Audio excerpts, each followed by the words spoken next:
Ever wonder what the ancient Romans got up to in January? Well, I'm going to talk about two festivals that they got up to, both very interesting. And I should add, both of these are on an episode of the Ancient History Hound podcast that I released recently. But anyway, let's get to them.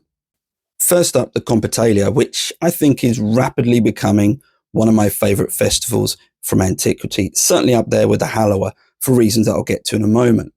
So this was a festival for the poor and for the lower classes.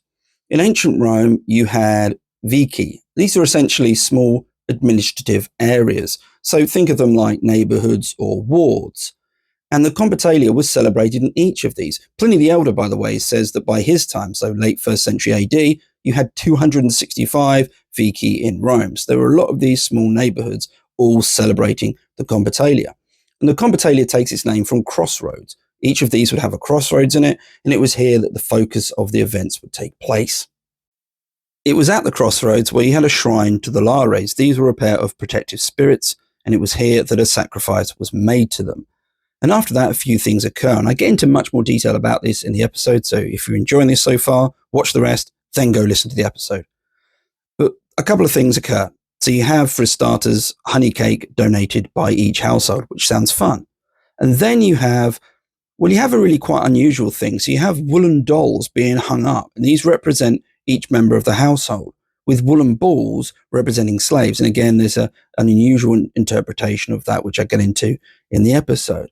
And after that, the fun takes place.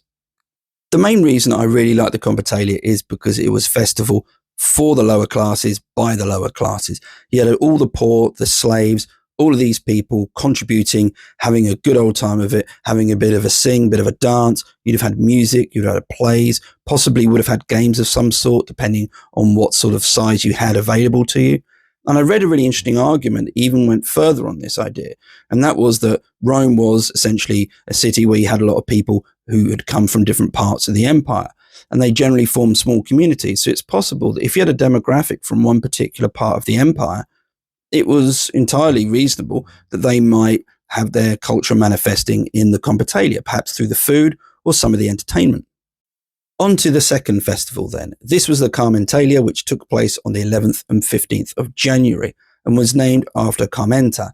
Now, Carmenta is a very interesting character. There's a lot of mixed mythology about her. Essentially, it seems that she was originally Greek, and she had travelled with her son Evander, who was also Greek, to settle near what was then Rome. This was a sort of prequel to the whole Romulus and Remus thing. So this, in terms of its mythic background, goes way, way back, even before Rome.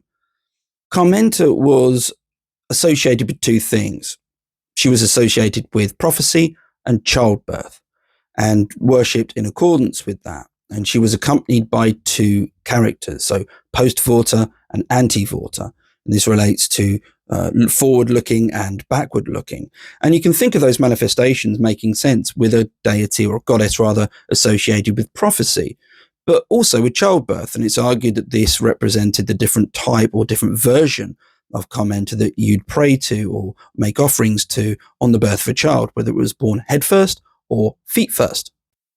We don't have a great deal of information about the festival, but we do have this. This is the Portus Carmentalis. This is a double gate, so you've got two arches there, that is part of the Servian wall in ancient Rome.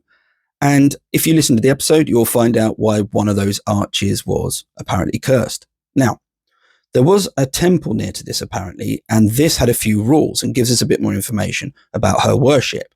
So apparently, no animal skins were allowed in her temple. So you couldn't go in, say, wearing anything leather or holding anything leather or anything else that would be an animal skin. And the idea is that as she was a goddess of childbirth, the association of death, which would have been part of having that animal skin on you, it wasn't a good idea. So there was one thing you couldn't do in her temple that we know about. Interested in finding out more? Go and listen to the episode. You can find the Ancient History Hound podcast on pretty much any platform. And let me know what you think in the comments below if you have.